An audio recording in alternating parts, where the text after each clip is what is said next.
Hi, magandang araw po sa lahat sa inyo. Welcome po sa first reading. Pasensya na po, nagpahinga ako ng konti, pero ito po, ako po ay nakabangon na po para bigyan po kayo ng first reading of the day today. Kamusta po ba kayo? Marami po ulit salamat sa lahat ng nagdasal sa akin kanina. Pasensya na po kung inabot na po ng hapon yung ating first reading of the day. Pero ito na po, ako po ay magbibigay na sa inyo ng first reading of the day. Balasahin muna po natin. Ayan, balasahin muna po natin.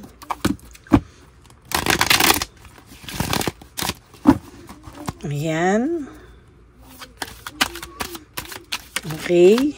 Para po alam nyo po na nabalasa po ito ng maayos na maayos.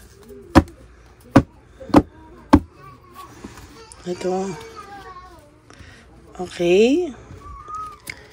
1, 2, 3, 4, 5, 6, 7, 8, 9, and 10.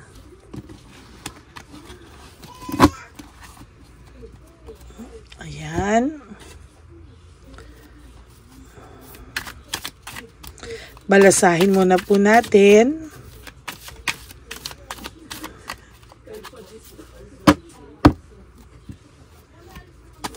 Ayan.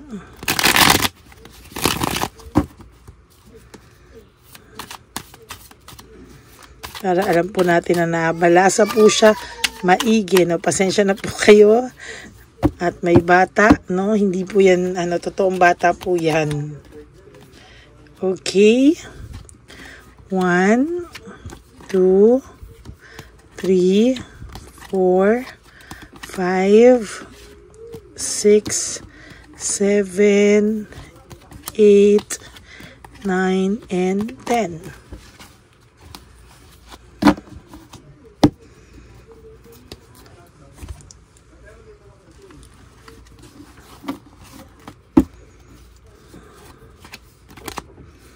Huwag niyo pong skip to para dito po tayo kukuha ng energy.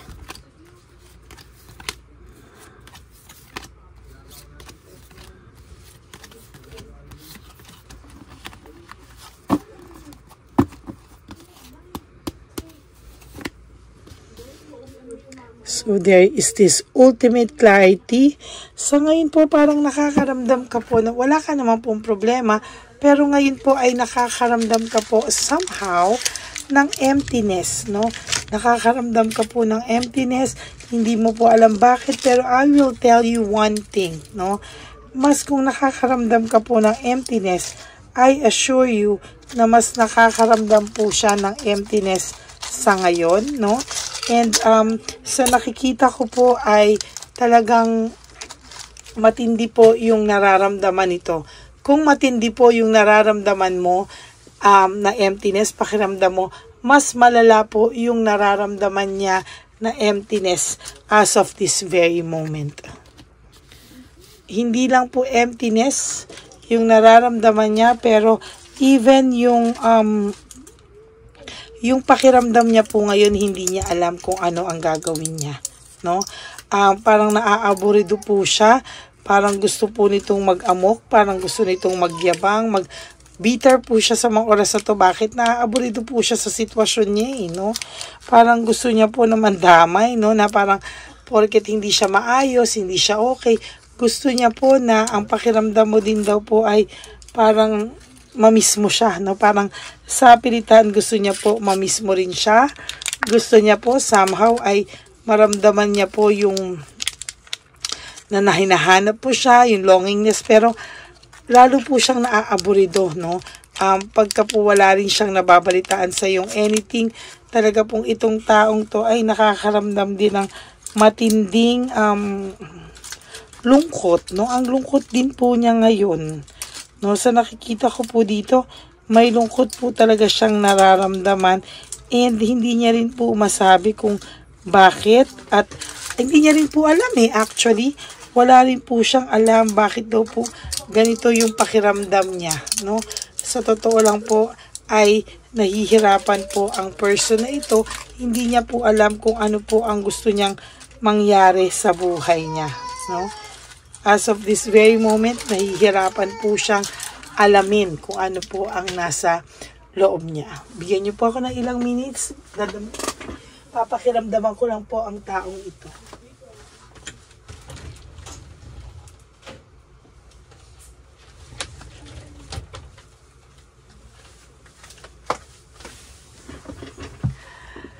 Sa mga oras na to, no, kung kayo ay may nararamdamang emptiness, doble po ang nararamdaman ng person nyo. And to be honest with you, hindi po madali, no, yung pakiramdam niya. No?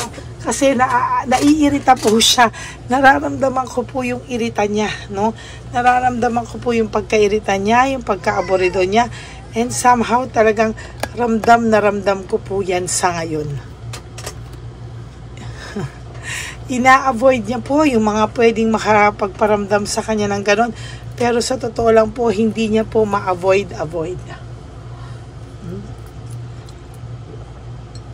Hindi niya po ma-avoid oh.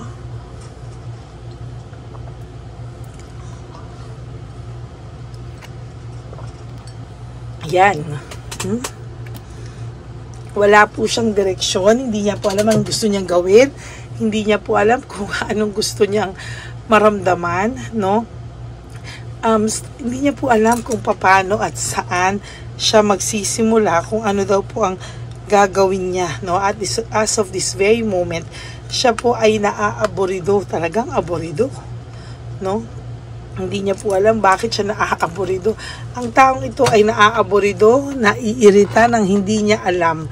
No, sigurado po ako namimiss ka nito. Kaya ganito to. Naaaborido po siya yung aborido at iritado siya dahil namimiss ka niya.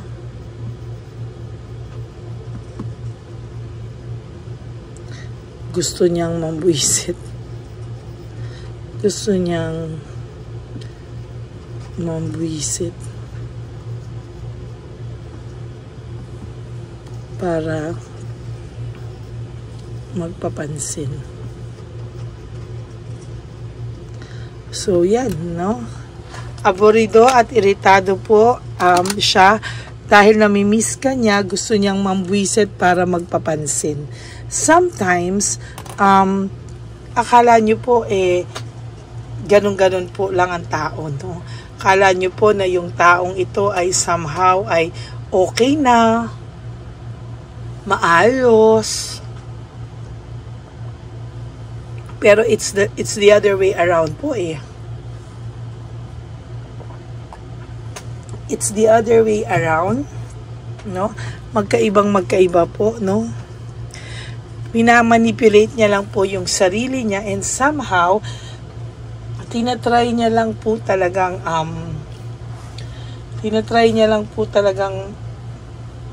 maging maayos sa ngayon.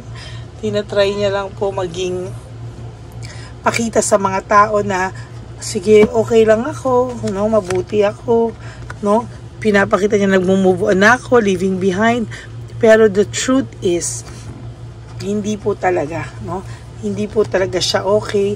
Ang dami niya pong fears, no?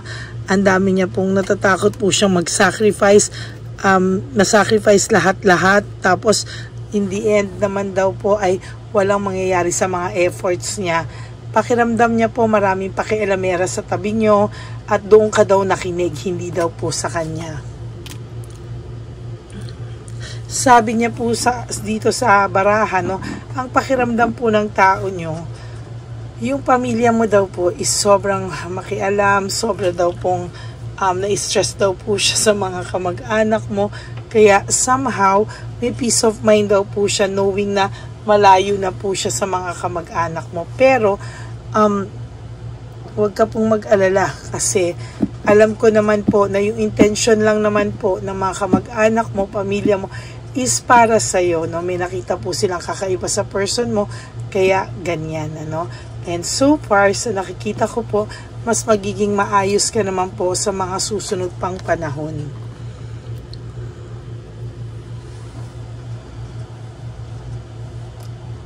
So, nakikita ko po dito, meron po ako nakikita dito na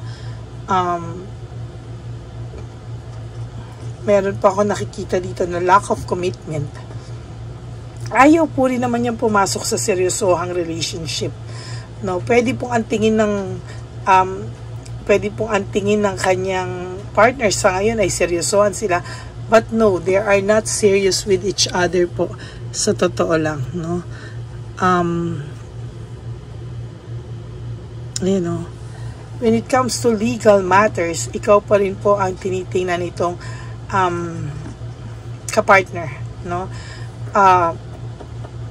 So, totoo lang po, hindi niya po siniseryoso tong isa. Maybe, iniisahan, pwede. May nakikita po ako talaga ditong inuutu-utu niya po talaga yung current partner niya, no? Somehow, ma-excess pride lang po ito, no? Kumbaga, yung pride niya ay sobra-sobra. Ang daming excess na tipong pinaparusahan na po siya, pero hindi pa rin po siya, ayan, no? Hindi pa rin po siya nakikinig sa tadhana, pinapalo na po siya ng tadhana, pero sa ngayon po ay nagyayabang pa rin to kasi aburido talaga to at iritado talaga siya, no? Lalo na po pag miss na miss ka talaga ng taong to, talagang maaaburido to ng sobra-sobra. There is this confusion, no?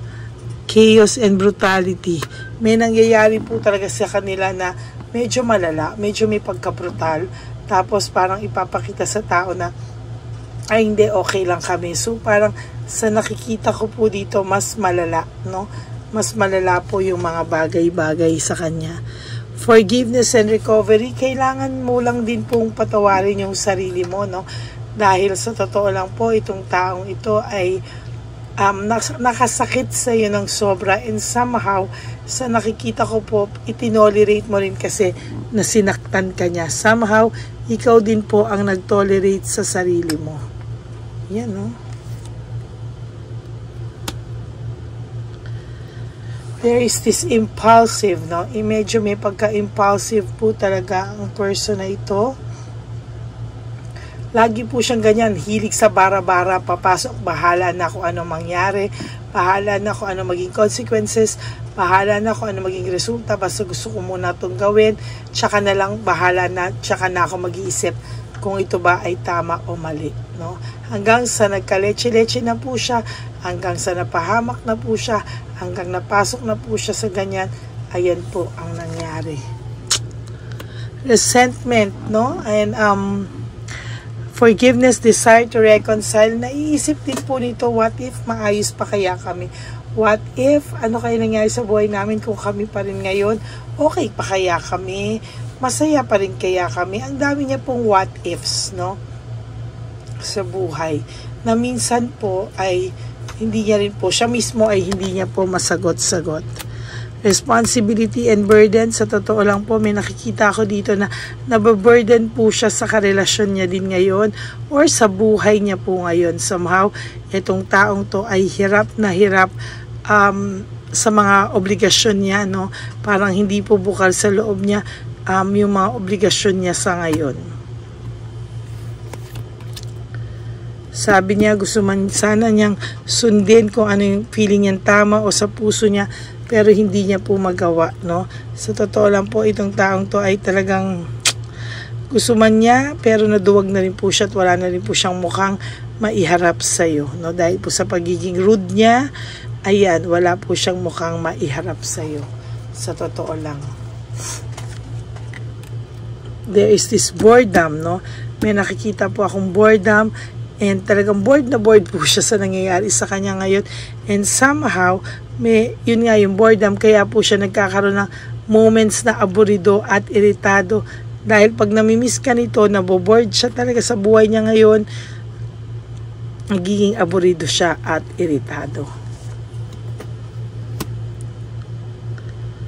There is this abundance, no?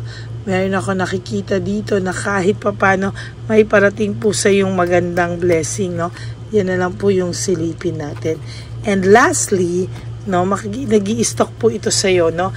Pag naaaborido po ito at naiiritado, kunwari ina-isolate niya yung sarili niya para hindi po siya mabintang, pero ikaw po at ikaw ay ini-stock nito through his or her secret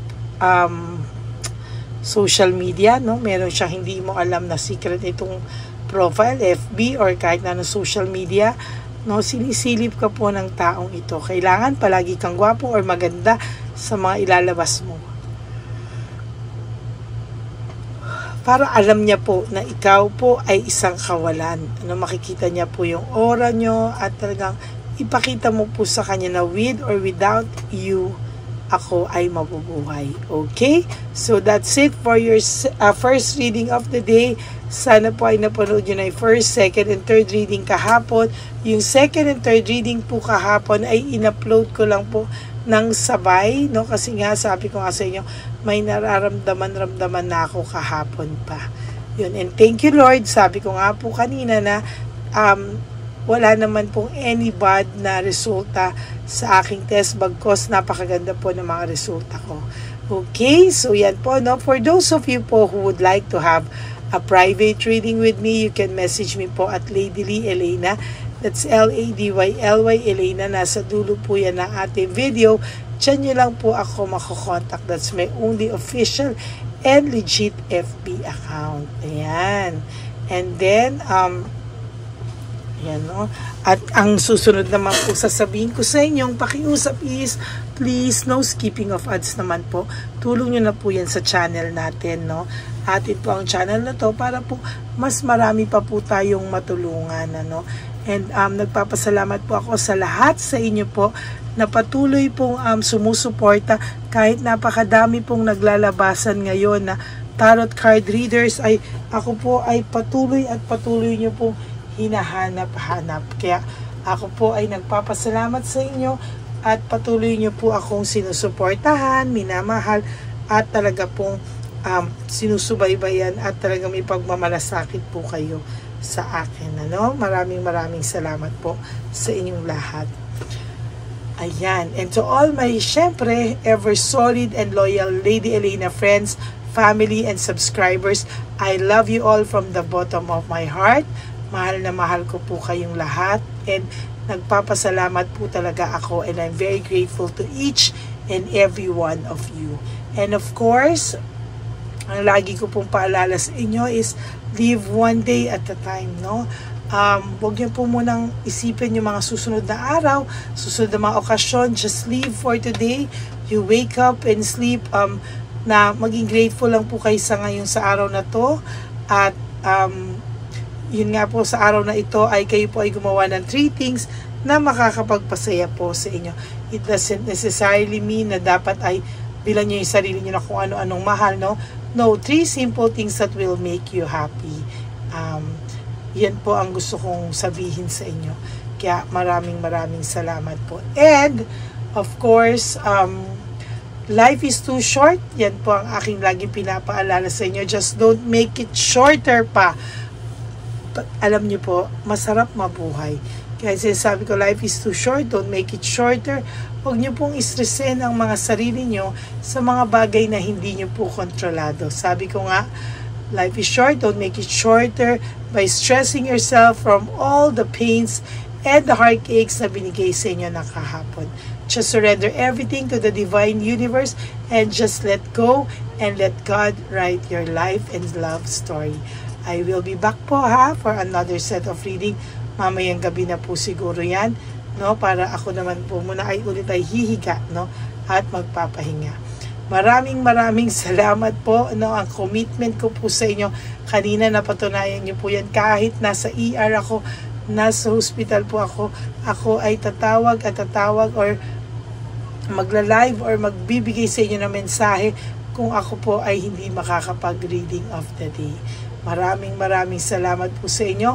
God bless you all, and I hope na may napulot po kayong mensahe out of this message po ng Divine Universe para sa inyong lahat.